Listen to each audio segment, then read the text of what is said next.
Board. Jess, here we go, right? Okay, good evening, everybody. Thank you for attending NYSTRA's 25th Annual Multi-Day Conference. My name is Jessica Andrianos, and I am the moderator for tonight's session. If you have any questions about conference-related issues, you can privately message me in the chat, or if you have any questions in general for Jess or myself, you can always put that comment in the chat as well. You can also raise your hand at any point if you have something that you'd like to share with anybody. Please make sure you're muted unless you are talking or participating in any type of discussion, asking questions, anything like that, just so we can make sure we're hearing what everyone's saying. If you are seeking CEUs for this session, you will receive 0.15 CEUs at the end of the session. There are 2 requirements to receiving the CEUs for this, for any live sessions. We're going to ask that everybody writes their name in the chat bar. And we're also going to ask that everyone fill out an attestation form and email it to the nystra2021@gmail.com. And if you have any questions, please email me. So with the attestation forms, you do not need to fill them out immediately, but they all need to be sent in by June 13th because that's when we will be sending everything to ATRA, okay? So today's session is Diversity Programming in Long-Term Care. This is Jessica Daly. She is the National Director of Resident Programs for Senior Lifestyle Corporation, a senior living management company based in Chicago, Illinois. Jessica pursued circus arts and clowning for much of her youth until she found the recreation program at SUNY Cortland. I had no idea about that. Combining her love of the outdoors and passion for sharing joy with others, she earned her bachelor's degree in recreation, parks, and leisure studies from SUNY Cortland in 2001. Jessica is a certified therapeutic recreation specialist, certified laughter yoga instructor, and graduate of the ICAA Leader in Wellness Management Program, which happened in 2019. She has been leading programs for older adults for 20 years, primarily in assisted living settings. Jessica enjoys bringing purpose, passion, and a sense of playfulness to programming for people of all ages. Outside of work, Jessica enjoys exploring local trails in her upstate New York community, camping with her family, and finding small moments of joy in everyday situations. Thank you, Jess. And thank you everybody for spending some of your time this evening with me. We're going to probably approach my bedtime during this session, but I'm really happy to be here and share with you a program that we have started this year, and hopefully give you some usable tools that you can take back, whether you're just looking to develop some training or want some inspiration for programming that could be applied to basically any programming that you would like to develop or create. But again, thank you for being here today. Oh, there we go. So Jess already did a great job of introducing me. Thank you.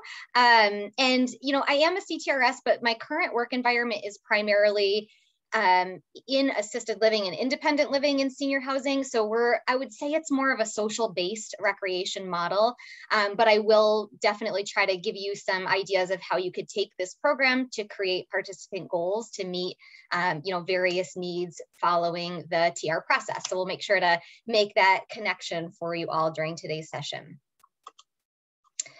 So I also felt it was really important for me to share this disclaimer before we move on today, is that I am by no means an expert in this work. I am not a trained diversity educator.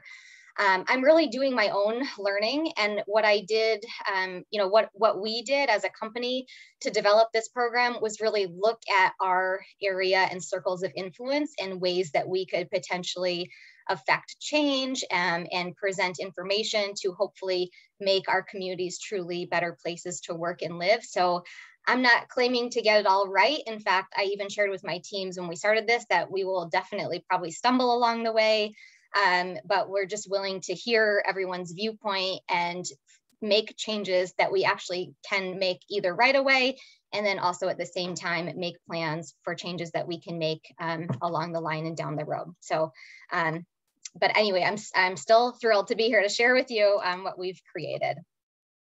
During today's session, I'm going to be sharing with you both training that we put together to focus on elements of diversity, and then a program that we have started developing and actually started rolling out in the beginning of this year, carrying through this entire year. And then we'll look at kind of different elements of both the training and the resident facing program, how we got where we got, and maybe some of the challenges that we faced along the way, so that you can hopefully learn from those challenges and those successes. All right, so the first item that we're going to talk about is planning for the diversity training. And really where we began was, you know, over this past summer, we had a new employee started that simply asked one simple question, which was, did we have diversity training specific to our program department? And the answer at that time was no. And it was what kind of a like, oh my goodness, I can't believe we don't. And what do we do next? So, so this is really basically the next steps that we took after that question. But I will say it was a real gut check, because I felt like, you know, I was trying to, you know, be open-minded. We had COVID going on, and just trying to figure out like doing learning myself and how I could make impact in my own environment. And then realizing like, whoa, we have a lot of work to do, and I can't believe we haven't already started down this path. So this is the story of what we did next. Whenever we look to make any kind of a start, whether it's a national initiative or a training, I always try to go back to our vision and our mission, so that I can make sure that whatever either the need is or the challenge, that we can somehow tie in the goals to that specific program or that training to our vision and mission, especially if we need to get it approved by senior leadership or potentially have a budget approved. It's always much more chance of getting approved if we can tie it somehow into our vision and mission. And in this case, I knew that we would be able to do that, because our vision, as it's stated here, is to become the trusted leader in senior living services by creating great places to work and great places to live. And you know, I think like a buzzword that's been around in senior living for as long as I've been involved in it, which has been about 20 years, has been the word hospitality. It's something that we focused on for a very long time in our industry, on how we welcome people and how we maybe treat people. But what I think hospitality misses is what happens once we've welcomed that person into our community. Now they're here with us, and are we truly celebrating them? Are we truly honoring them? Are we truly recognizing everything that makes up who they are? So, you know, that's where I think we have the most work to do, especially in long-term care with older adults, at least in my company. So these are obviously my own experiences.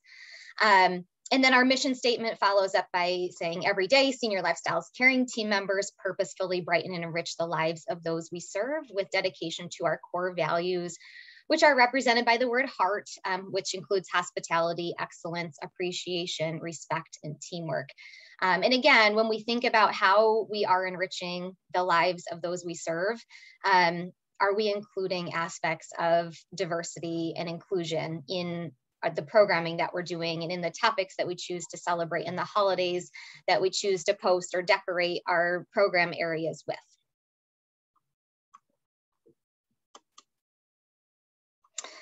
All right, so now we decided we obviously needed to do something. We've figured out that it does definitely tie into our mission statement. So now we want to think about what specifically do we want to include in maybe this first round of training, because this is a topic that we knew we're not going to tackle in one training. We're even just barely scratching the surface with what we've got put together now. But we knew we needed to select just a couple of topics to start with so we could make a plan. So that's number one. And once we've decided on the topics, then we needed to figure out where we were going to source the content from. And then lastly, how are we going to put this together? Is this going to be a live training? Is this going to be something that we build out, you know, like in PowerPoint and share with our teams? Is it something we're going to be able to potentially post on? We have like an internal intranet page where our teams can access training. So is it something we can post there for them to learn on their own time?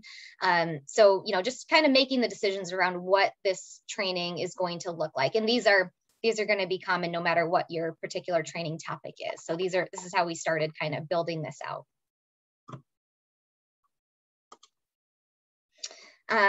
Second to those couple questions, you may already know the answer to these, but if not, if you're looking to build out training, do you have someone in your organization that serves as an educator? Maybe it's for like, typically for like the healthcare sector of things. So like a healthcare education component, or somebody that leads orientation and onboarding and in-services in your organization that maybe you could partner up with to either seek their advice or their expertise in training topics. And maybe that's someone that could, again, help you put this together. Does your organization have a budget? So is there any money set aside for either hiring somebody to come in and lead the training for you, or maybe you could hire someone to consult with to build out the training or pay for a training that's already developed online. So there's a couple different options if you have some sort of a training budget available to you. And then if it's something that you're going to build out, do you have access to a training platform? We use Yardi across all of our platforms for all of our resident information, everything from their medical to billing and whatnot. So there's a training component within Yardi, and so we can build out trainings in there where all of our team members have access to it basically on demand. So that's what we chose to use, but you may use other platforms, or even simply like building out something within PowerPoint, or again, hiring somebody to come in live, but deciding how you're going to deliver this training. And then, finding out who it is that needs to approve this. Do we need to have a formal approval? Do we need to take this to our senior leadership team? Does a board need to review it before we go ahead and lead it with any of our team members? So these are just some general questions, again, regardless of the topic, that you may want to consider if you're looking to building out training within your organization. So in our case, we decided there were two main topics that we wanted to start with within the realm of diversity training. We wanted to talk about implicit bias, and we wanted to talk about systemic racism, and how those two components make up a set of thoughts in our mind, and how we can reflect on those two ideas in the programs and services that we deliver. So I'm just going to move my toolbar over so I can see this whole screen here. I want to share with you the definitions that we used within our training elements for these two components. So defining implicit bias, and this was the sources listed there, but this was found on Ohio University Kerwinian Institute. So also known as implicit social cognition, implicit bias refers to the attitudes or stereotypes that affect our understanding, actions, and decisions in an unconscious manner. These biases, which encompass both favorable and unfavorable assessments, are activated involuntarily and without an individual's awareness or intentional control. Residing deep in the subconscious, these biases are different from known biases that individuals may choose to conceal for the purpose of social and or political correctness. Rather, implicit biases are not accessible through introspection. So these are kind of like those first thoughts that come into your mind when you encounter someone that you don't know, or a situation that you're unfamiliar with. So, but what we want to encourage our team members is to understand that although those thoughts may be involuntary, what we do next is the important thing. Is how do we tell ourselves what those thoughts mean, and how do we maybe retrain our brain or retrain some of our thought processes, because we actually can over time reframe some of those implicit biases that we have if we create an alternative narrative. So that thought may come in because it's a part of how we were raised. It's based on situations that we have had the opportunity to experience throughout our life. But what we do with that thought is what will be important moving forward in this work, and what we ended up doing with our program. So is thinking, how do I take that thought and teach myself that that is not true? And how do I replace that thought with something that is true? So that was one of our first trainings, was truly just talking about implicit bias, and how we could be more intentional about what those thoughts were that were coming into our brain, and how we could think about those ideas in relation to the work that we do.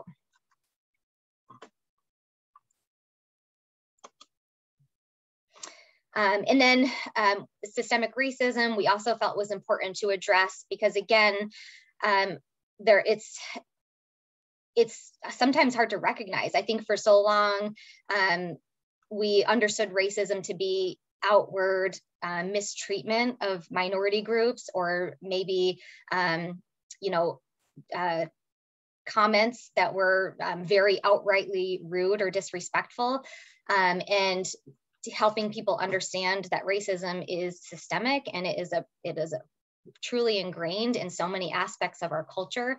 It helps us, again, to intentionally truly think about the systems, processes, policies, and ways that we go about our work in our environment, and how we can, once we have an intentional idea and think about these things from that aspect, we can hopefully reframe our thoughts and think about ways that we could make change. So Glenn Harris, president of Race Forward and publisher of Color Lines, defined systemic racism as the complex interaction of culture, policy, and institutions that holds in place the outcomes we see in our lives. Harris said systemic racism creates disparities in many success indicators, including wealth, the criminal justice system, employment, housing, healthcare, politics, and education. He said that although the concept dates back to work done by scholar and civil rights pioneer W.E.B. Du Bois, the concept was first named during the civil rights movement of the 60s and was further refined in the 1980s. So we have two short trainings that were developed for our team members that address these two concepts. We decided to kind of chunk the training into short little clips, and I'm going to show you one of them in just a few minutes, because we felt like, well, for one, we were sharing this out during 2020, when we were also like in the midst of COVID in all of our communities, managing so many different changing policies every day, trying to figure out how to keep residents engaged and connected with their families. So we felt like it would be more manageable for people to take this training if we did it in small, like bite-sized doses, and then they could get the training on their own time. They could come back to it. They could share it with new team members that came on board. So some of our trainings are truly like 3 to 5 minutes long, and then some are 10 to 15 minutes long. But we tried to keep them at a reasonable length so that, again, it was more accessible to people to watch on their time when they had a few minutes. All right, so now we've decided kind of the two initial topics we wanted to address and how we want to potentially apply those ideas to the programs and services that we lead within our communities or our place of work. We have hopefully kind of an idea of what our budget might be or the platform we're going to use to put this together. And now we want to think about, who do we serve? So not only who is this training going to be delivered to, because that's probably going to be your team members, but who are we serving within our context of our work? So for us in long-term care, in the senior housing industry, we're looking at individuals, 55 and older, with really an average age of 85. In the company that I work for, we're primarily independent living, assisted living, and some memory care. We do have a couple of skilled nursing communities within our company portfolio. But our residents are not our only customers. So because we are recreation providers, our work is not done in an office behind closed doors. We are a very public facing service. We're often, right out in the open. We're typically in groups. And I think in most cases, we're hopefully getting back to small groups. But our work is very, very visible by so many people. And so again, the program's topics and ideas that we choose to share within our programs is also visible to lots of people. So when we talk about our customers, it's not just the clientele. So in our case, it's our residents. In your case, it may be clients that you in a different setting. So our other customers could potentially be team members. So that could be your recreation department. That could be your interdisciplinary team that you work with. That could be housekeepers. That could be dining. That could be your caregivers. Your customers could be family members. So you have, we're in a residential setting. So we have family members that are coming in and out of our settings to visit their loved ones. So they're seeing the types of programs that we have going on. They're joining in the programs that are going on in the community. And those could be partners, spouses, grandchildren, neighbors, friends, etc. And then lastly, our potential customer could be our community members. So we may be thinking about, the places in our local community, but we also want to think about people that would potentially be future residents and or staff members. Because if we are, hopefully creating a place where everybody is feeling more accepted, more welcomed, more celebrated, then potentially that I feel like that would make us a better employer, somewhere that people would want to seek out employment.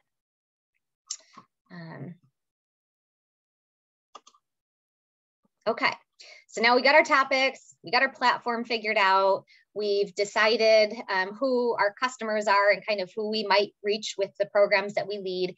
And then what we did was we broke out into different departments. And so we had our leadership teams for each of the departments, obviously as a part of this, but then we also had a committee that was developed that had team members from all across different areas of our organization, everything from our home office, like the billing and, the kind of back office team members to, frontline care team members, et cetera, to be a part of this committee of thinking through each of the different elements of the services that we provide with a lens of some of the different elements of diversity that we may encounter in our environment.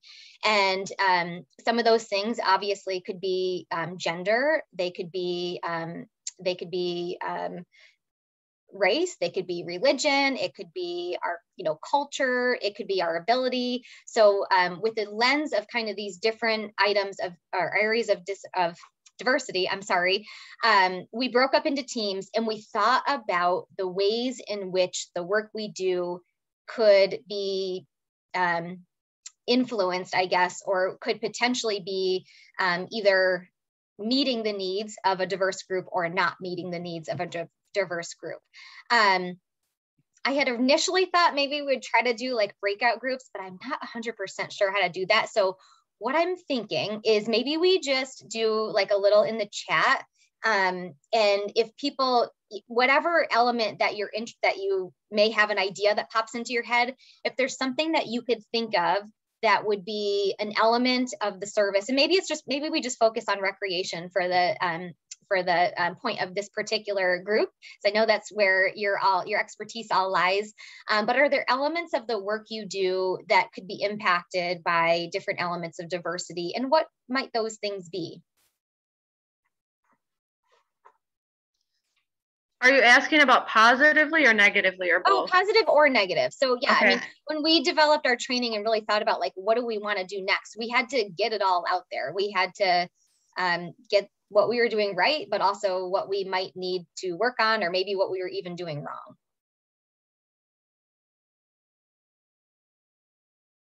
Oh, I guess I could open the chat and look too. How to talk to clients about hard topics like racism. Yeah, definitely.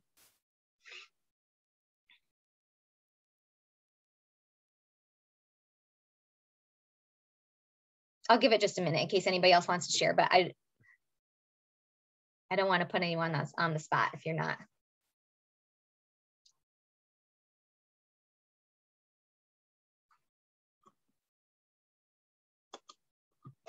All right, so we did look at different elements, of course, within each of these areas. I'm going to talk specifically about some of the questions we asked ourselves within our recreation department.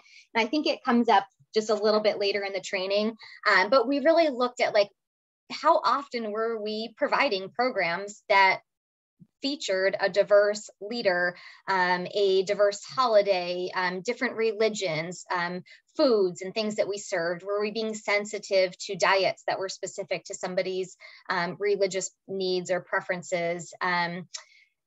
Gender name, using gender titles, attaching them to some of our programs. So like a ladies' tea party and things like that. How were we naming programs on the calendar that could potentially be less than inclusive? So there were a lot of different topics that came up, and I will honestly say this was, for me, like this was the gut check. It was like, whoa, we have a lot more work to do. This isn't a real opportunity for us to change some of the ways that we've been naming programs and adding additional programs to hopefully help everyone feel more recognized within our organization. Oops. Okay, here we go. So again, once we kind of figured out that initial step, the topics, the platform, our budget and whatnot, and how we were going to build this out, we move forward with that, but continuing to seek out content experts. So I am, lucky enough within the organization that I work in that we do have somebody that manages and leads training. So she was able to seek out some content experts for us to build the training. But you may want to think, is this something that you can either record or share with team members so they can watch it at a later date? Is it something that we can, have on demand so that new team members that start with us can view it when they start? Or is it something that maybe we would potentially look to, roll out once or twice a year or quarterly? But these are all the questions that you may want to think about as you're building out training, how often it's going to be, who needs to come to it, and how it's going to be accessed, how it will be accessed by other team members. Sorry. All right, so what I'm going to do now is just show you a sample of one of the first trainings that we put together. I'm not going to lead it as a training because I don't want to take all of our time just looking at the training, but I'll skip through some of it, but I'll just show you a general idea of how it looks, and hopefully this works. Are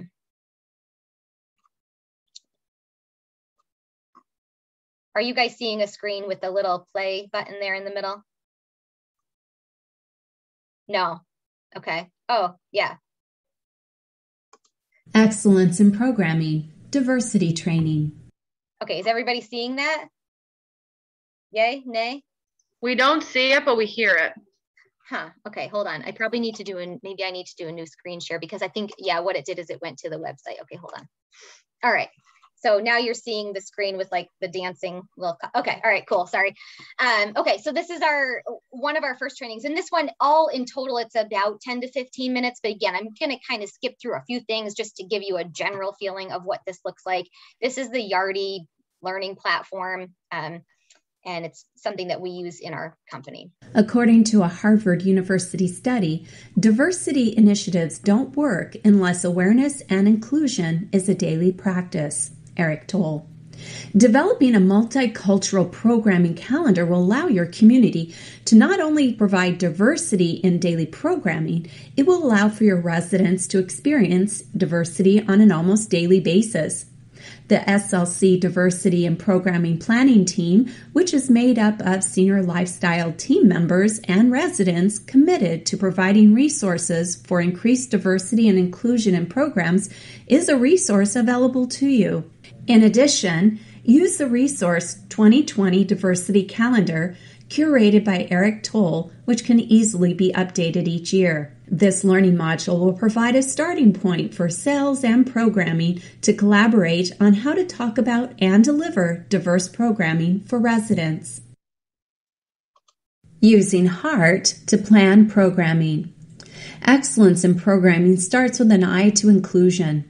When we incorporate different cultures, races, and religions into our programming, we offer a wide variety of interesting and engaging topics to our residents. Click each letter to learn more. So see how we tied it back into our hospitality. Help all residents to feel welcome to all programming. When advertising an activity, don't aim it toward one type of person. For example, if you're having a tea party, don't call out just ladies to attend. Some men might like to attend a tea party also. Look at your current invites and activities with an eye for inclusion. Okay, so we go through each of the elements of heart. Include diversity in your programming with these 4 easy steps to develop engaging activities. Click each box to learn more. And then what we did with this, I'm going to show you in more detail later. So the actual program that we started putting together and how we've provided some additional resources to our program leaders in each of these different elements so that they can have kind of some ready-made or at least some inspiration for programs that they could lead within these different elements. February is Black History Month. Click each rectangle to learn about topics and people you can educate your residents about. Okay, so then we put some main facts in people that we could include within programming during Black History Month. Juneteenth is observed in June and can be used to bring diversity to that month. Juneteenth is an annual holiday celebrated on June 19th, commemorating the end of slavery in the United States. It has been around for over 150 years. It all began on June 19th, 1865, when Union soldiers arrived in Galveston, Texas, with news that the Civil War was over and that enslaved peoples were to be freed. Even though the Emancipation Proclamation had been issued more than 2 years earlier, it had little effect at the time of signing, as news of the order had not reached the... Okay, so again, this little clip is something that also we could play with residents during a resident event, and it's something that our training director developed. She's pretty creative with like building out those types of trainings with cartoon characters and like the whiteboard sketches and things. I have no idea how to do it, but anyway, so this, again, I don't want to spend our whole time on the training itself. Lesbian, gay, bisexual, transgender Pride Month occurs in the U.S. in June to commemorate the Stonewall riots. Okay, so we, ideas about how to include programs featuring LGBTQ Pride Month, and then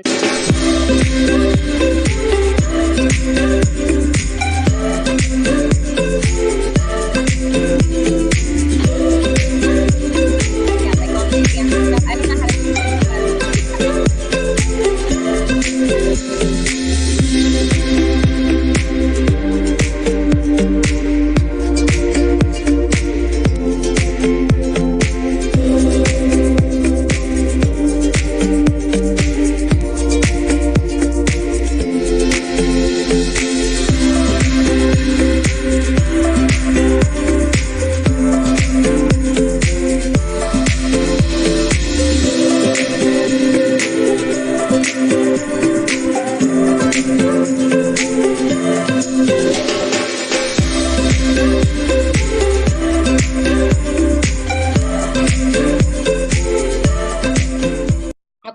so all the things, within that short little clip could be additional talking points for our residents during programs. Appreciation of different religions shows our respect and tolerance. On this one, they can click on each of the different boxes to learn more about that specific religion and how it could play into programming, things we might want to consider. Religions. Click each square to learn more about what customers who follow this faith find important. So I'm not going to click through all of those for the purpose. Click each circle to review the summary. And then this is the summary. So again, this is a quick training. It takes about 10 to 15 minutes total if they watch all the videos. But the first one, diversity initiatives don't work unless awareness inclusion is a daily practice. So it's something we need to think about every single day when we're planning and engaging with our customers.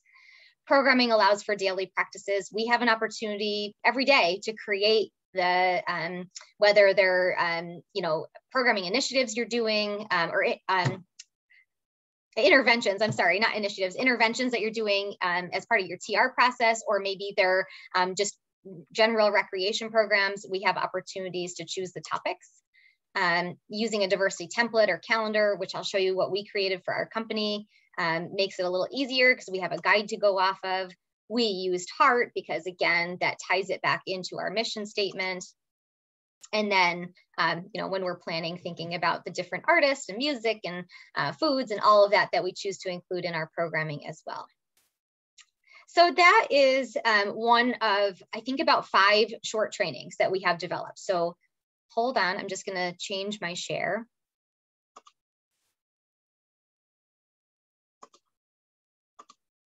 Okay. All right, so just as a recall or wrap up for like putting together the actual training, I'm just trying to move my toolbar here. We want to think about what's our need, what's our area of opportunity, and what do we need to address? How does that need connect to the service that we provide? What do we want our learners to get out of this training? You know, do we have some set goals, and is it going to be mandatory? Do we need to track attendance and make sure, you know, everybody's there, or is it something that we would like them to have be able to take on their own time? You know, what are your requirements that you're going to put around that? You want to build out a brief overview of the topics, and then is there a budget that's necessary? So if you're needing to get this approved, you definitely want to know, you know, what resources you're going to need in addition to budget, also like tools. So if you need some sort of a computer app or something to build out the training, how long is it going to take you to put it together? And when do you anticipate being able to share it with your team members? And then do you have anybody that can help you?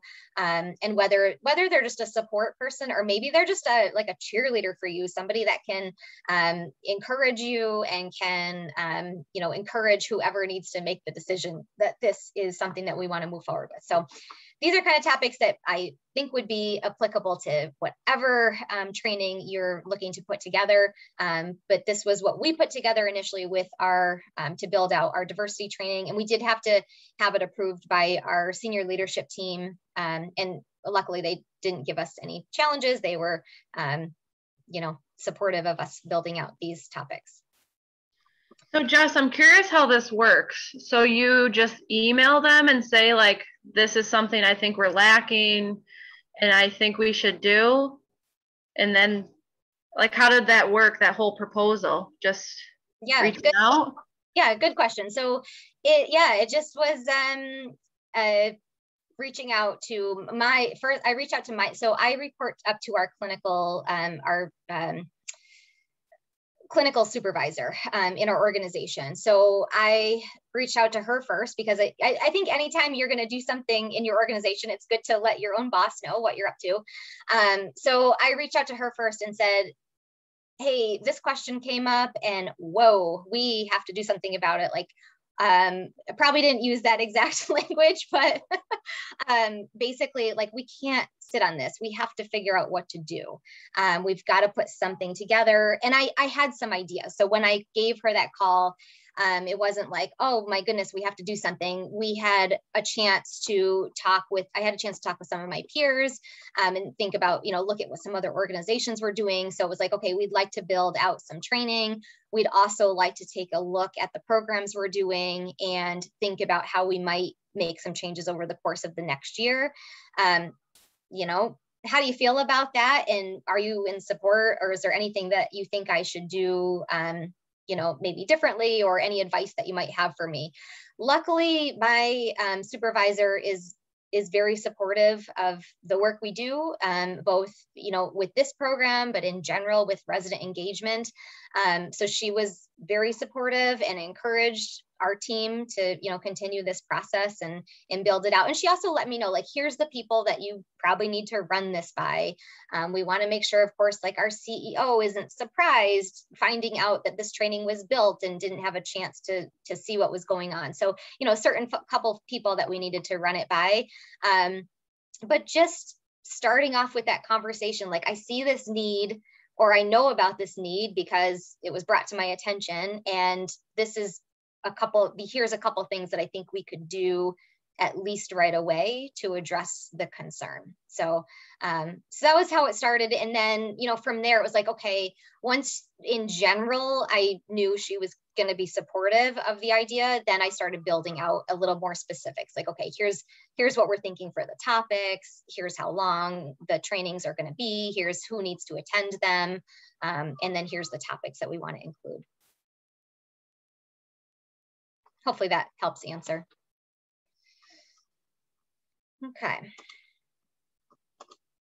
Okay, so now we're going to look at part 2, which was developing the resident-facing program. And in a perfect world, I would say, like, develop the trainings and get your staff trained up and feeling comfortable leading these topics before you just jump in with programs. But we kind of like dove into both at the same time. So it is what it is. And we don't always have the opportunity. We don't live in a perfect world, and we don't always have the opportunity to plan things on the perfect time schedule. So we were doing this at the same time. So as we were starting to build out the training, I reached out to our program directors and our memory care directors within our organization. So we have, we support about 120 communities. So it's a pretty large organization. So not all of those communities actually have even program directors, because some are completely independent senior apartment buildings.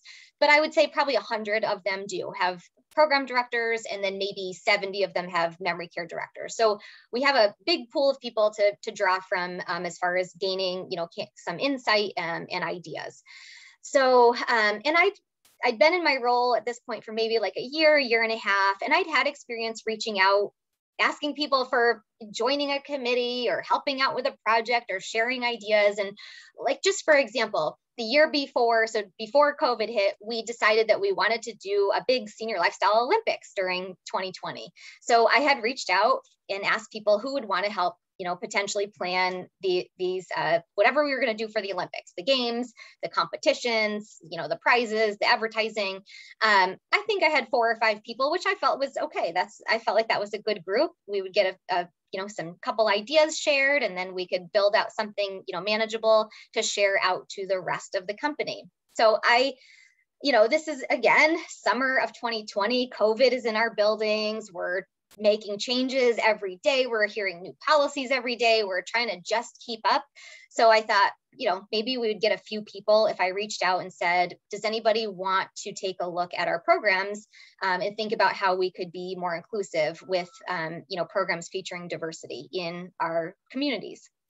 And again, I thought maybe I'd have like 4 or 5 people respond, and we would start to get some different viewpoints.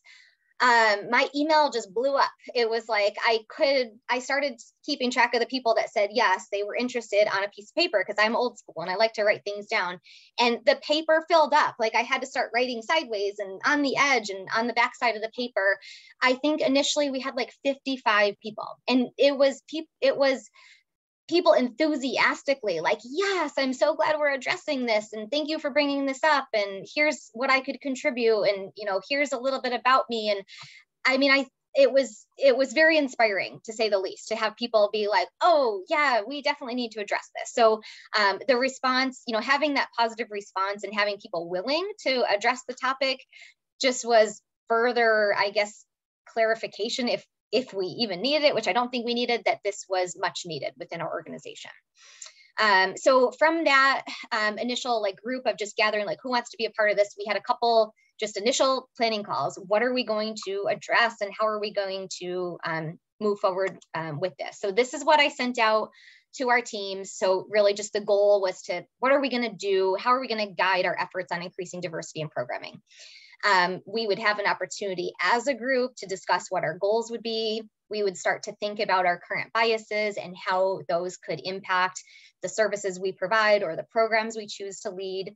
We'll be looking at all different areas of diversity, including the things named here. So race, sexuality, gender, religion, age, and disability. And also, I also include at the end, if there's other things people want to discuss, we'd be open to having that discussion.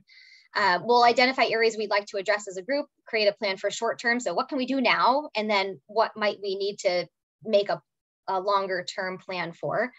And in that initial email, again, I shared we're going to discuss difficult topics. We may not get things right. We may have to reach out for experts to help us, but we have to be willing to start somewhere. We have to be willing to maybe make the mistakes so that we can learn the correct and proper way to address certain topics, and that this would be a safe place for people to share their thoughts, ideas, concerns. We would hear all points of view, and then we would have a chance to develop our goals from there. And then lastly, just asking people how did they how did they maybe envision themselves contributing to this group, and that I really was hoping that people would contribute, and that I didn't want this to be something that I created for them. I wanted this to be an effort of everybody contributing and building out something that was meaningful for our whole company and for our residents.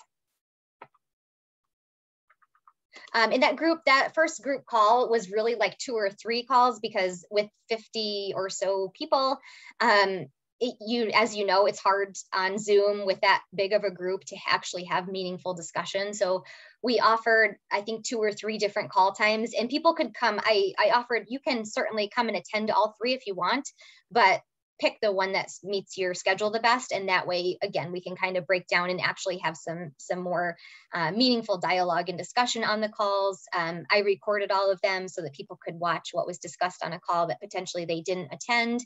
And I think that was really helpful, at least initially. So on those first calls, we did talk about, bias and how we plan. And then these were the questions. And I think I mentioned these when we were looking at the different services that we might provide in our organization. So these were kind of the first questions that we asked of our team members, and they were questions they didn't have to answer. They didn't have to like raise their hand and say, oh, I only lead a diversity program once a year. We weren't trying to put anybody on the spot, but we wanted people to be a little bit more introspective and think about what types of programs they were planning, and potentially, and then think about what we could do, differently. So how often are they currently leading programs featuring diversity? Is it weekly? Is it monthly? Is it annually? Is it never? So just, where are we starting from? Do we recognize and celebrate holidays outside of Christian or Catholic faith? Or if your community is primarily like of Jewish faith, are we thinking about holidays outside of that faith, and making sure that all residents are feeling recognized and celebrated? Do we celebrate, honor special days and celebrations outside of just like your, I don't know, I think for a long time we focused on like the fun days, like, I don't know, National Twinkie Day or something that was very lighthearted and fun. And those are still great. We have a lot of fun with those too.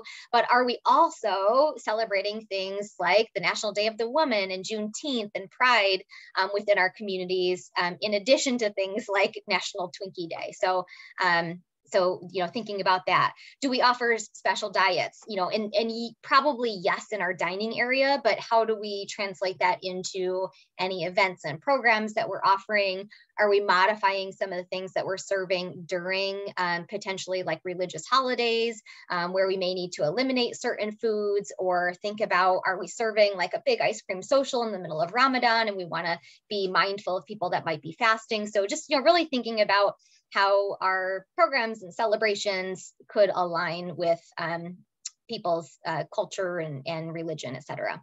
And then the last one, are we labeling our programs with those gender tags? Are we potentially eliminating people before we even have the chance to get them there because we're, saying it's men's billiards, but maybe I love to play pool and I want to come to that. So, just again, taking a look at our calendars and thinking about these questions, and using those as points to build on. Oh, I don't know what's going on there. That's fancy. And then we followed up with a survey. So again, I think about 50 people attended those initial planning group calls. And we did have residents too. I forgot to mention that we also had residents join in those calls, which was really cool. They were on Zoom. We were figuring it out with them, and they were contributing quite a bit. So that was nice to actually have their input. And what ultimately ended up happening with some of the residents is they decided that they would rather have committees within their own community, so their own individual building, as opposed to like being part of this national call, because it was a little bit hard with the large group. But they ended up in some of our communities creating resident-based planning committees where they were addressing these similar topics. So that was, I think, a great offshoot of this. But the survey went out. I just created it on SurveyMonkey and sent it out to our teams. I think you can create a survey for free if you use like 10 or less questions in there. And then they'll give you some data, but they really give you all the data if you have a paid membership, but they'll give you some of the data. They'll obviously give you all the answers to your survey questions. So it's kind of I think it's a pretty good resource if you want to do a digital-based survey. What resources did people want? What were they seeking? So that we were hopefully, like, as I was starting to pull together resources, was it something they were actually going to use? What words were coming to mind when they're thinking about these types of programs? And did they have an area of expertise that they were potentially willing to share with us? Could they help us learn about a certain topic? Could they share resources based on personal experience or learning that they'd had? And then what resources were they potentially using in their own learning that maybe we could use to build out additional programs? So again, this was, these questions were put together in SurveyMonkey and sent out to all of our program directors and memory care directors in our community. And then I'm not going to share all the results because some of it is just kind of tedious, but I think the little bit that's here was pretty promising. So 70% of the respondents said yes, they wanted more resources for programs they could lead every month featuring different topics of diversity. And then I had them click, like, where did they want to have resources? So you can see sources for arts and culture was the #1. It's that light brown bar down at the bottom. And then things like movies and documentaries, food and recipes, and then a couple people specified some of their own things that they were interested in hearing from. But this again helped us just guide our future discussions around planning and what we were going to focus our time on when we started pulling together resources. All right, so now we've got this training kind of in development. I don't even think at this point the training was fully put together. We're brainstorming, what do we want to do with our residents with diversity, and thinking about what are we going to do next. So we had shared with our teams that we were building training and that was coming. We knew we need to set some goals so that we just didn't like keep having this discussion for weeks and months. It was like, oh, okay, we could do this or we could do that. We needed to get started. So we decided, again, I think by this time, I'm going to say it's probably like August, September, give or take. And so we felt like if we started in 2021 with the resident facing series, it would give us enough time to build up some resources and hopefully get our training out to our team members so that they would feel, a little bit more prepared to lead these programs. So we decided on a year-long series starting in 2021, and that we would continue the calls on a monthly basis. And on those monthly calls would turn into like a planning call. So that's what we do, is we meet monthly on Zoom and we plan for the month that's like 60 days out. So we start pulling resources together, and then I'll show you in a few slides here what we actually create and send to our teams as a resource each month. These are the goals that ultimately, out of our planning calls, we decided we were going to focus on with this program. So first, by leading educational programs featuring diverse people, holidays, and cultures, we hope to increase awareness of the people who make up our communities. So we already looked at who our potential customers are. So that's not just our residents, that's our team members, that's our community members, our family members, and even our potential residents. Secondly, by increasing awareness, we hope to increase understanding, leading to more compassion for our neighbors and team members, making our communities truly great places to work and live. So again, just coming back to that vision. And if we truly want to be great places to work, we have to make sure that people feel comfortable in our environment. And then lastly, by engaging our program and memory care directors in the field in this process, we give everyone a chance to share their experiences, resources, and contribute to the overall success of the program. So again, it's not me just saying, oh, I think this would be good, I'm going to put this together and I want everybody to do it the same way. It's really a collaborative effort where a lot of people are able to share their ideas, their experience, and we can talk about it as a group, and then we can everyone, again, is part of the success of what comes next.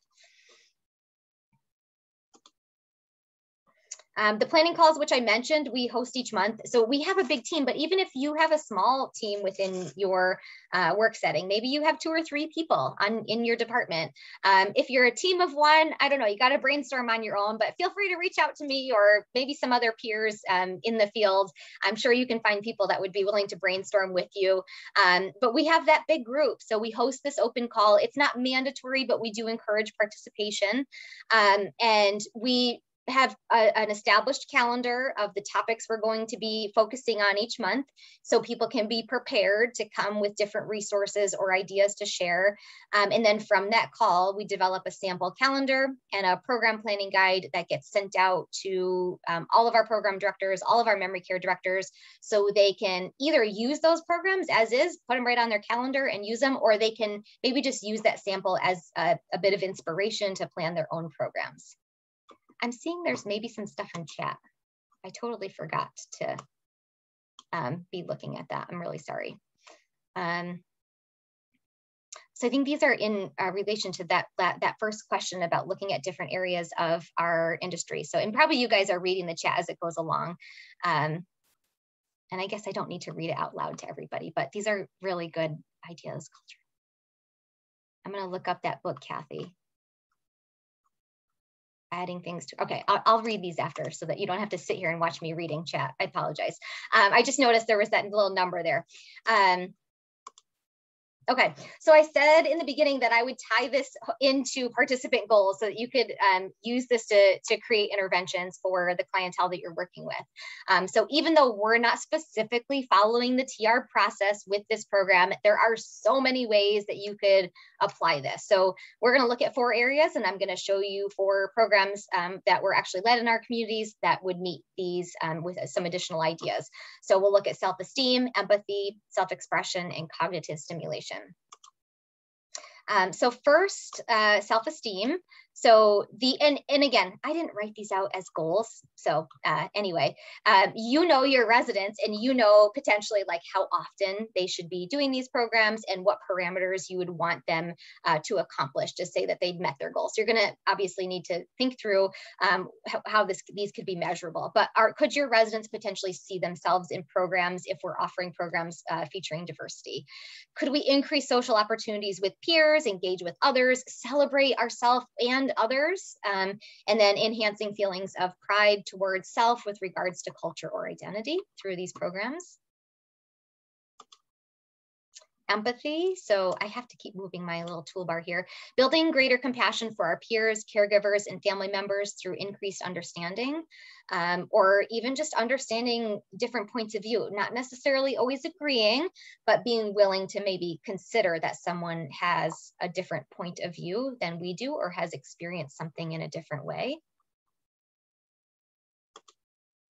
Cognitive stimulation comes into play in almost all of these in our setting, especially with independent senior housing, but learning new things, participating in stimulating group discussion, critical thinking, responding to different questions, potential for learning words in another language, and then recall. So, you know, we're probably, a lot of times we're practicing, you know, different things through like trivia or word games after we do maybe a presentation like you're seeing our residents go through here. And this particular one was Wild Women in History. And then self-expression. So opportunity to learn about self-expression, thinking about how potentially they could advocate for themselves, expressing emotions through a variety of modalities in these programs, whether it's art or food or dance or music. And you can see this was an awesome program in one of our communities in Dallas. We have a super art therapist, but she did a unit on Frida Kahlo and talked about her style of art, and then each resident created their own self-portrait using some of the stylistic techniques, I guess, of Frida Kahlo. So these were really cool. So again, with whatever program you come up with, there's absolutely multiple ways that you could reach participant goals within different areas. All right, so, you know, this was a program that, of course, because it was happening during COVID, and I think that could have potentially been like an excuse to say, oh, let's come back to it later. Just remembering this is a huge topic. This is not going to happen overnight. And like I said, I think in the beginning, like we're barely scratching the surface. We're not yet having like really difficult conversations about race and sexual identity in our communities, but we've got to start somewhere. We have to start with building up some, some experiences and learning so that we can get there eventually. And we've got to celebrate our successes along the way, and we have to keep going. So when it gets hard and we feel like, I don't know if I could do this, we have to keep going. And I think the more we are just open with both our team and our participants about, we're going to be learning about new things. We're going to learn stuff that might challenge our previous beliefs. We're going to, have some difficult conversations, but we're going to push through. And so this was kind of our approach anyway, was to don't stop, just keep going. And if we screw up, we can apologize and we can learn the better way and we can move on. That's also important too. All right, so lastly, I'm going to share specifically what our program looks like, showing you some of those sample calendars and some of the experiences that our residents have had throughout the first part of this year. We decided initially, we had I don't know if we'll call it a contest, but in that survey, I asked people for ideas on what we could name the program. But the name of Better Together came up, and our team all really liked that one. We voted on it, and it ended up being the one that we decided to go with. But then we went to like the USA trademark website, because of course I wanted to get it approved so we could have an official logo made and make it look nice. And our compliance officer was like, oh, that name is trademarked by, and it wasn't by a diversity program, but it was by, I don't even know, like some shoe manufacturer and a couple other things.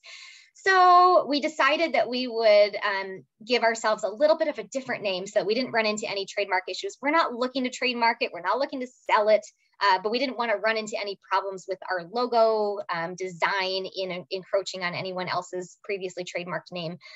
So our wellness model is called Be Inspired. So we decided to name our program Inspired to Be Better Together. And then here's our logo that we had put together.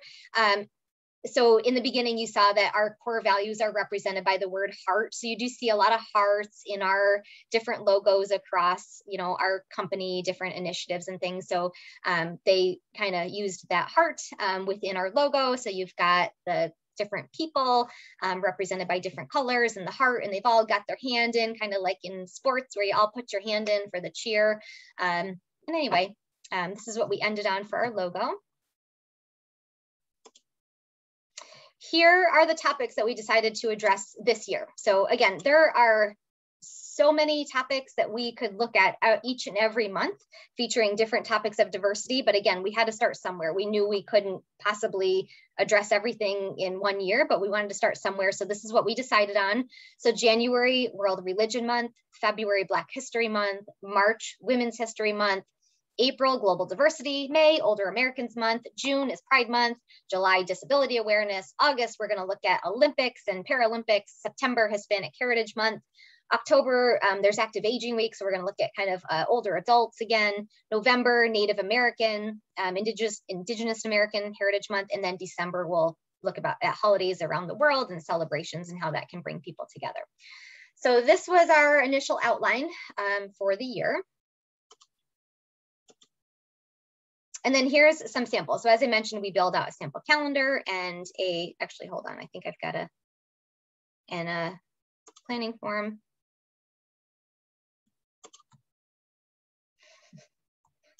I'm not sure why it doesn't want to go there.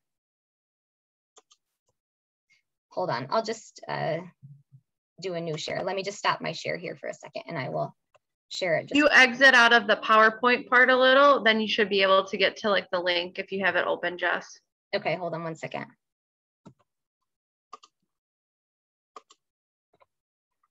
Whoops. Well, hopefully I'm not, no, you're all still there. Okay, that's good. So give me 1 second. I apologize. Thought I had it linked right in there, but. I get to see Marty's smiling face now. And Tasha's too. Funny. I didn't really see, I wasn't really seeing anybody because I had to hide the like cameras because I just get like in my own little world. All right, hold on, share screen. I'm coming. Okay, so you're seeing just like my internet page, right? Okay. All right, so we're gonna go to our internal, we have an internal intranet page, which is where we store all of our resources. So we've got our programming tab here. And then if we scroll down, so here's our diversity program. We've got our training linked right on our homepage. So all of our team members can access those training modules at any time. And then here is a folder with all the resources in it that we've built out over the year. So these get saved in alphabetical order, so it's a little weird. But if we look at, say, like January, we'll start with January. Within each of the folders, so this is after, of course, the planning call. Everybody's had an opportunity to contribute their ideas. And then I take all those ideas and we build out a sample calendar. So this is what the sample calendar for January looked like. And again, this is not meant to be your full month's calendar. This is just that particular topic and programs that you could potentially add into your calendar that month to address that specific element of diversity. So this was World Religion Month. So we looked at, a couple different religions, kind of learning projects. We've got some crafts that feature, Jewish items. We have world religion word games. We've got karma and random acts of kindness, inspirational stories, Jeopardy that I put together that had different aspects of world religion, a bus ride where we could go out and maybe look at some of the different places of worship in our own town. Anyway, all kinds of different things that you see here. And again, this is meant to be just some inspiration for them to build out their own calendar. So they don't have to use this word for word, but hopefully this gives people a starting point. And then if we go back one, this pairs up with the program guide that's put together, again, based off of the things that were shared on that call. And so every one of the titles on that calendar has a little bit of information. January, you can see we still had several communities that were in various phases of quarantine for COVID. So we did a lot of like printable things, which I know our residents are pretty much over. But at the time we had to provide some sort of a resource for them. And if there were other printable items or games or things that were available, I just put it in, I just highlighted it so they knew to go back to that folder and they could print out different things. So anyway, a little bit of like directions on how to do these different programs based on whatever that monthly topic was. And then again, there's all the printable things for that particular month, directions on how to do crafts, some recipes, word scrambles, and all kinds of things that are in there. So they could just go ahead and use these as is, or again, they could use this as inspiration to build out their own programs. Hey, Jess, I have a question for you. Yeah. So who exactly can put documents on these folders? Was it primarily you? Like you would get them from everybody and then you put them on there? Because this seems like a really good way to keep everything organized and just be like, boom, I need this for January. I have all of these things that I could do. Yeah, so I primarily do all the kind of the back end organizing, and it is a lot of work, I will say. So I will say, so my role before COVID was 100%, well, I shouldn't say 100, probably 75% travel based. So I was on the road all the time. So I found myself like I had time to do other projects over the course of the last year. So I'm hopeful that I could keep this up, at least maybe not at the rate we've been, but it is time consuming in the beginning. But I do think as we move forward, like next year, we're going to already have all these resources built out. The other thing is I'm happy to share this, like this. I didn't create these things. I just organized them. I found them on the internet. People gave me ideas. So this isn't like Jessica made this up. This is just a conglomerate of resources. I probably need to figure out how to maybe zip it up in some way and send it to people because I don't think you would have access to this particular drive, but I can figure that part out. So at the end, I think I've got my email listed and I'm happy to share the things that we've created at least so far. And then, but if you have other people that you're working with and that you can, build out things with, it is very helpful because then you're not doing all of the work on your own. But again, because I wasn't traveling, and during a travel week, sometimes I spend 2 full days just literally traveling. So I found myself with lots of time that I wasn't traveling to focus in on some projects that were really important this year, and just supporting our teams with a lot of stuff during COVID policy making and all of that. So, but yeah, I'm happy to share any and all of this. The other thing, so our teams already do monthly theme. They use a monthly theme to plan their calendars. So this was kind of a natural, this made sense already to them in the way that they were planning. And the theme is ultimately, because we want to encourage creativity. We don't want to get so stuck in our ways that we're having the same exact Tuesday for the rest of our life, forever and ever and ever. We want to encourage some creativity around the programs that we're leading. And so the themes now, a lot of our teams are actually using these diversity themes as their monthly themes in the communities. And, if they're not using it as the monthly theme, they're still using the programs within their month. So some of them were like, well, we want to have a strawberry festival in June or something. And so, okay, but still add in some programs to feature whatever the, Pride Month or whatever that month is for the month, whatever that month is for the program. Just get my tongue tied. And so this is what some of their planning forms look like. So we'll just show you one kind of quickly. So this is what they complete each month. This is done with their full management team. And then they have this done before they sit down to make their calendar, hopefully, or that's the goal anyway, because it should be a tool that they can use, to build their calendar. So we ask them, it's the name of the community, who was there, what's their theme, describe it a little bit. I don't ask them to write a paragraph, but just write a couple bullet points so that you have a general idea of what your residents are experiencing, and then tie it into our wellness model. So this is where they kind of connect it to, so we have some movement programs, and we have some learning programs, and some emotional based and spiritual based, et cetera.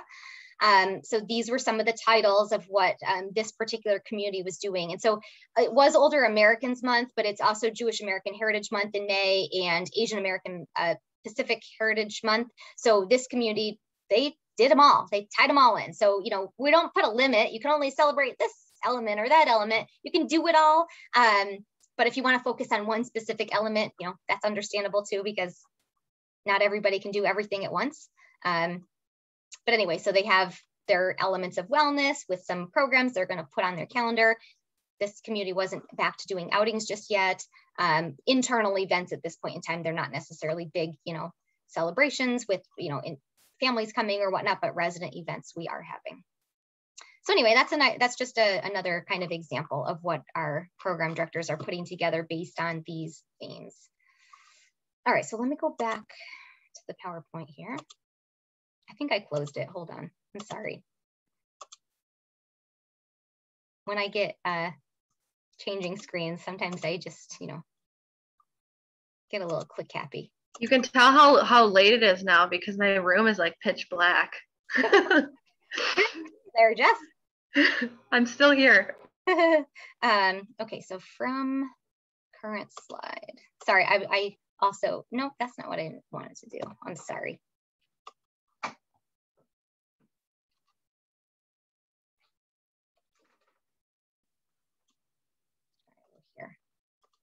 Okay, all right, so here we were with our sample calendars, et cetera. This, I know this is super tiny, so I'm sure you probably can't really see it that great, but this is just another example of what one of our program directors puts out for her residents each month. This is an independent living community, so she, at the top, kind of titles out the featured diversity topics that they're gonna be focusing on that month, and then some of the highlight programs, which are not all diversity-based programs, as you can see, but some of them are. So these are things that maybe residents wanna put this up on their refrigerator or their door to their apartment so they can remember some of these special programs that are coming up.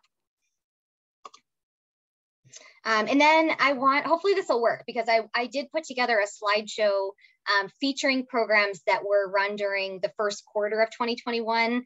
And I'm gonna go ahead and play that. And it goes a little fast, so I apologize. I am gonna update it, but for today's purposes, it goes a little fast, so it's hard to read everything, but let me just take us there, and hold on. I probably need to change my screen share, but hold on.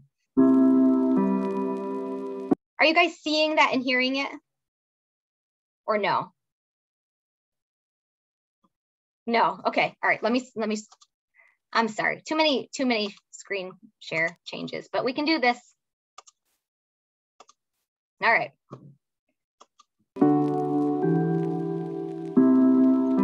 All right, before we get too far. Quiet, joking, sorry. decrees. Now we're back to somebody's graduation ceremony. I apologize for that. Okay, are you seeing this and hearing it? All right. We're good, Jess.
Before we get to graduation again, we'll close that out.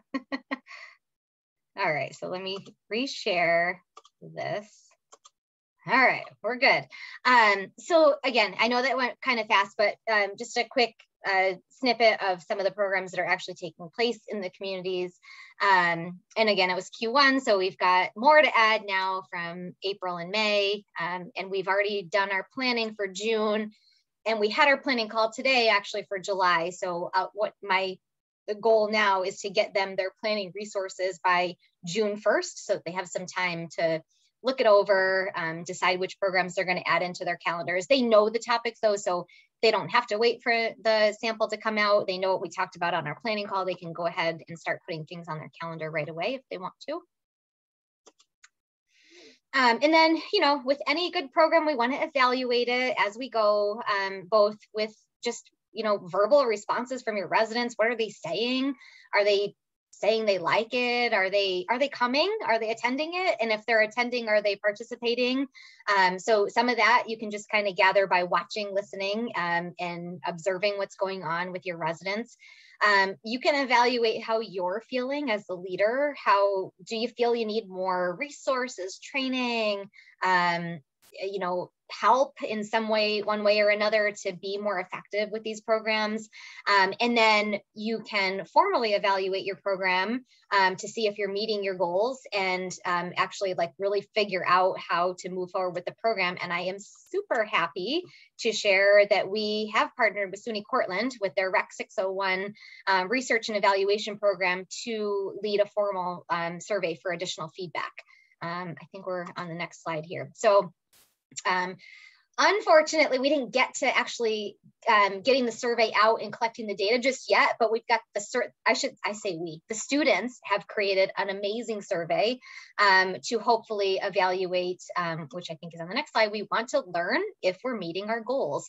So, you know, when we set these goals, we didn't necessarily make them measurable like we would in the TR process, but we want to know, are we increasing awareness for our residents by leading these programs? Are we maybe feeling more understanding or compassionate towards people that make up our community after we've been a part of some of these programs? And for our program leaders, are they feeling that they have an opportunity to contribute to this program and have their voices heard? So those are some of the things we're looking to gather in the survey.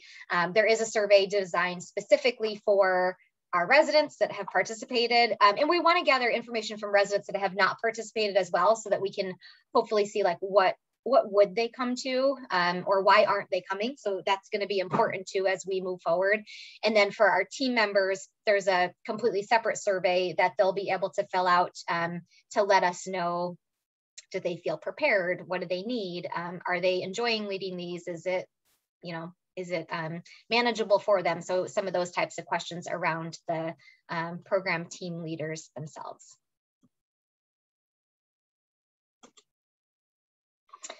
These are just a couple of resources. And Jess, will they have access to, if I send this like slide deck to you, to maybe have access to this? Or? So I'm gonna, if you can send that to the Nystra email, we can put it on our YouTube channel. Okay. And also maybe if people are interested in, would you be willing to put your email address in and they can email maybe you for it as well? Yep, it's on the last slide here, but I can just type it in here.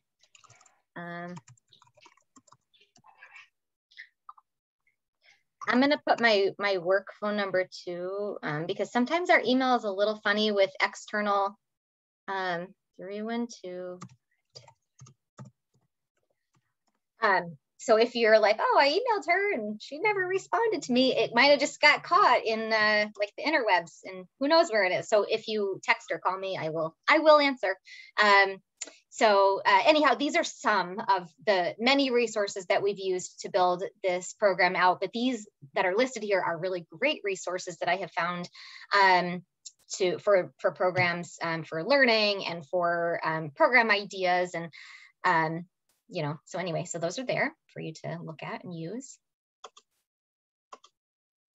And then what's next for us? We're obviously going to continue planning those stated topics for the rest of this year, but we're not going to stop. So we're going to continue going next year, and probably the next year after that, and the next year after that. So we'll either build on what we've already started, or maybe we'll look at different topics as we go ahead into the next few years. We haven't had a chance to think about that just yet, but I would say that probably midsummer is the time that we do need to start thinking about next year a little bit, if we want to at least have like a big picture idea of what we'd like to do. And the information gathering. So hopefully we'll be able to get that survey out to our residents and our team members, gather some feedback. The nice thing about this particular survey is that I'm hopeful that people will feel that they can be honest in the feedback that they give, because it will be through SUNY Cortland, which to our program teams is an external third party. I won't have access to the raw data, so I'm not going to, or to the exact responses. I'll only get the raw data, so I won't see that Jessica Daly from Cortland said XYZ about the program. I'm going to get a statement of all of the comments that were made. So I think for our team members to know that they can share feedback that's not going to impact them in any way. Hopefully they'll be honest about the program, if it's effective, what they think needs to be done to make it better, because we know this is just the start. This is, we have to, really think about what this is going to look like for the next few years to come, and then also training wise, what do we need to include in our training moving forward? When I first kind of put this together, I had no idea that I would talk for this long. So I had a little activity plan, but I think we're like edging out the end of the hour. And we were going to write a poem together. So I think we can, at this point, we'll save that. But if you want to see the activity that we were going to do, the link is there. So if you have the slides afterwards. But this Learning for Justice site is actually, it's really cool. It's designed for classroom teaching. But as all TR professionals are, we can adapt anything. And so we can take a look at there's tons and tons of programs and content available on this site designed for classroom use for groups of all ages. And you can absolutely modify it for use in whatever setting you're working in. So I found a lot of great stuff there. But what I would love to do is, instead of taking the time to write a poem, I would love to just kind of open up for feedback. And again, I think there's stuff in the chat, and I'm terrible at reading chat as I go along. So let me, where'd you go, chat? There you go. Does that look like the URL, what you're talking about? Oops. It does look like it. Okay. If you do search Learning for Justice, it used to be called Teaching for Tolerance, I think, but I think it's Learning for Justice. How do I go back one? I feel like I should know that. So I looked up Learning for Justice classroom resources, and that was like one of the first things that came up. So I think that might be it. Yeah, so that is the site there. All right, so let's see. So while you were talking, Kathy I have added to our assessment the question, are there any cultural or religious programs that we need to plan for you? Throughout during the year, we review this question with each individual at their care conference on a quarterly basis. Awesome, love that. We had one, just kind of an anecdotal example of what happened in one of our communities. So we have this little grouping of communities in Texas that are pretty traditional. It's kind of the Bible Belt. There are a lot of Bible studies and a lot of Christian faith-based programs, which generally meets the needs of all of our residents. But our program that month, it was the month of Purim was during this particular month, which I think was March. And the program director was like, I'll do some programs, that teach our residents about this, even though she didn't at the time have or know that she had any residents that were Jewish. So they were making Purim baskets and they were delivering them to the residents. And this resident was like, they went to her door to deliver this basket. And she was like, oh my goodness, I can't believe you're celebrating Purim. And it was like, she was so blown away. It felt so good to her. So like, even though we may not even know their preferences, to be like, feel like you're seen and heard and you belong because other people are celebrating things that are important to you, I think is also just a really important point. So that was a nice little story. I think it was really affirming again for that program director who was, I have had a few that have reached out to me to say like, I'm nervous about doing some of these programs but they did them. We talked through it and we talked about how we could do it and, start with something. And some of those program directors were the ones that did some of the most amazing programs and had some really good responses on, how they felt afterwards too. So starting somewhere is really important. But I like that question. I think that's really important. I definitely agree with what you said, because at the end of the day, we're here to serve who our people are, our participants are. And if we don't ever go out of our box, are we ever going to really be serving them the way they want to be served, right? It's really good that people step out of their comfort zone, because that's what this job's about, isn't it? Learning new things we're not comfortable with, maybe, like wearing our mask, running around the gym, like that's what it's about.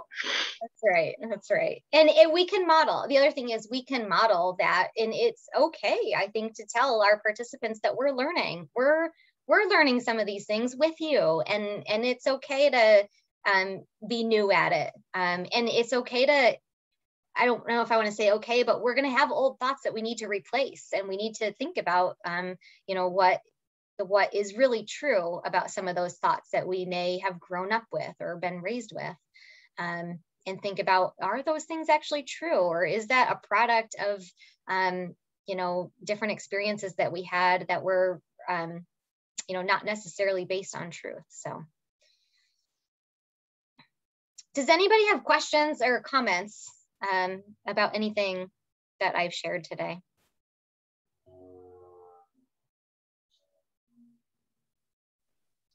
Just want to say thank you, because I think it is making me think of other things that I should be working on and doing where I work too. Like maybe I'm missing some things, like even thinking about if I have one resident or one person I'm working with a different culture, what can I do to support them?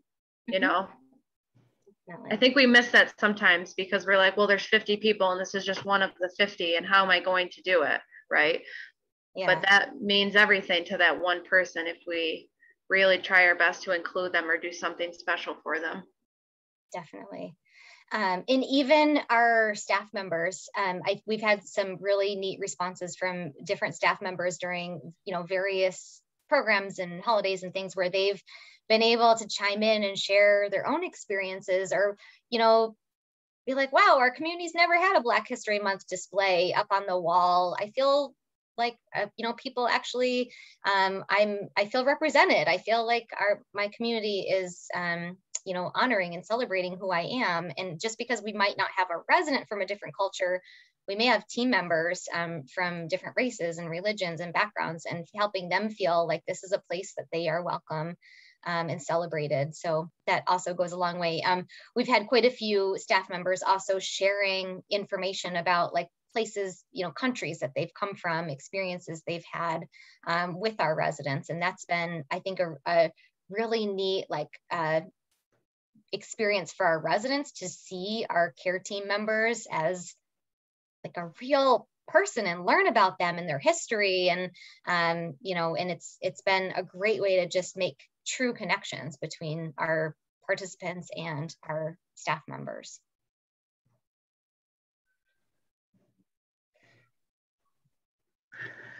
All right. Hi, Jessica. Yeah. So I just wanted to say how important it is for people of color to be seen, especially in a long-term, any kind of setting, but especially a long-term care setting where they have possibly lost their family, friends, loved ones, and they might quite possibly be alone. So to have both pieces of their culture reflected back to them, collard greens for good luck on New Year's Eve, little things like that.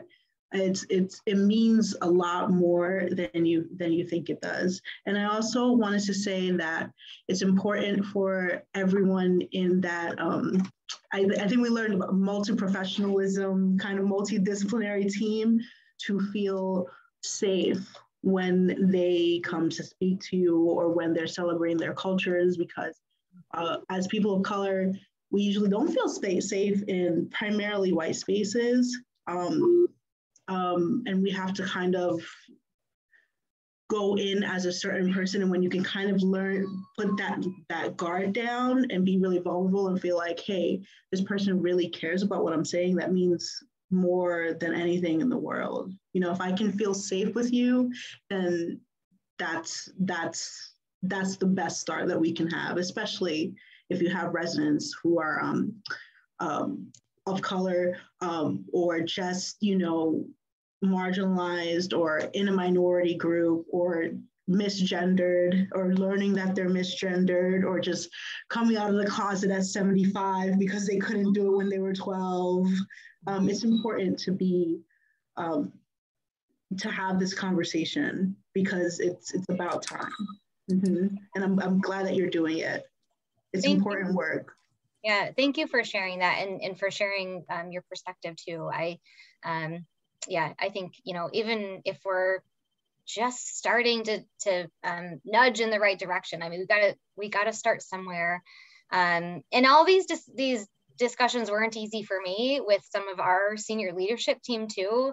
I mean, even, it's kind of like, well, what are you gonna teach your program teams and what are we gonna be leading? And they wanted to know, and it kind of, when you get, questions like that, it's like, oh, okay. But just pushing forward and understanding that we are advocating for the people we serve. We are hopefully making this a better place for them to feel comfortable, to be their true self. Thank you for sharing that. Yeah. I have to say that we've got on our resident councils, one of the main complaints for some of our residents is the food, and it's for some of our residents. We have a lot of residents that have moved up from the South, and they miss the Southern cooking of the collard greens, the fried chicken, and the ham hock. And I give kudos to our chef, who he's new, and he tries to do cooking for 95 people for, you know, all different palettes and stuff, but for, he tries to meet with them individually, but it's a never ending battle. But what I've tried to do is, prior to COVID, is to do once a month Southern cooking for our residents that like to have that. And I learned to do ham hock and collard greens in the crock pot. It took 9 hours to do, but for our residents, that they really liked it. But I didn't realize that when you take the ham hock, it disintegrates, and they only got a little bit, but they really appreciated that. But it was our multicultural, you know, we had our residents that like that, but then our residents, the Norwegians, they had their other stuff, but our residents that really enjoyed their Southern cooking, that's what they wanted. But do that on a regular basis for them. And one of our new guys, that he wanted his fried chicken, I drove across town to get his fried chicken, and I discovered that we have a new place called Soul Bowl that does very good, the collard greens, the great macaroni and cheese, the fried green tomatoes in Minnesota. No, and I will go to no ends to get him his Southern cooking, because it just kind of, you know, whatever it takes for quality of life. Yeah. So, yeah, and there's so many ways, like, continue to advocate in the dining area, because seeing foods that are comfort foods for everyone every day is obviously great, but we can supplement their dining and meal program through, you know, recreational experiences where they can actually have the experience of creating and measuring and sharing the stories around, you know, different recipes, and the creation of food for their families is also really important to so many cultures too. So that's awesome that you're able to do that. And then, you know, and then additionally too, like ordering out, like find places where you can order in for certain residents if there's something they're really missing, and we can find it in the local community. And it's great now with all these delivery services, we don't even have to necessarily go running out in our car. So we can even teach our residents how to do like Uber Eats, at least in our independent living. So that's kind of cool. Jess, I wanted to share one last comment before we end. Okay. Another person said, excellent job. You can tell that the whole program was thoughtfully created and implemented. Love, so many people were involved in the planning process, and the fact that it has been shared across the whole company is remarkable. Your hard work is definitely noticed. Thank you. Appreciate that. It's been really it's been a fabulous project. It was great to have something during COVID to focus some of our passion and our creativity on, but also it was really rewarding to have so many people be a part of it, and so many people want to be a part of it. And I will say, I think it was a little intimidating for me at first to be like, who wants to help me with this? Thinking maybe nobody, I don't know. And having such a huge response of so many people that were like, yes, thank you, let's do this, I can't wait. Count me in, you know, like the messages were just like, I should have saved them all because I feel like they'd be good to read on a day when I'm feeling a little down about my work. But we really have some great team members out there that are doing their best, but needed some resources. They wanted to do these types of programs, but they did not have the time to go out and research these different religions and foods and you know, traditions and all of this stuff. And so being able to do it together as a group and then share it out has been just truly helpful in getting it out to everybody. And again, I'm happy to share those resources. I just need to probably figure out how to like put it on a zip file or something. I can figure that part out. Might take me a day or so, but I'll figure it out. Thank you, Jess, for presenting for us tonight. I'm sure a lot of people got a lot out of this, so we have a lot of positive comments coming in the feed. I just want to remind everybody to please send in their attestation form before June 13th for every session that you do attend. If you do watch any of the sessions on YouTube, you do not need to comment your name. So you only need to be commenting your name on the feed on the live sessions. Otherwise, send in your attestation form for any session you do attend. And thank you, Jess, again for presenting to us tonight. Thank you, Jessica, very much. you know. Yeah, yeah, you're welcome. Thanks. It was good to see some familiar faces and some new faces too. It was wonderful. Everybody's doing well, and it's past my bedtime now, so have a good night, everyone.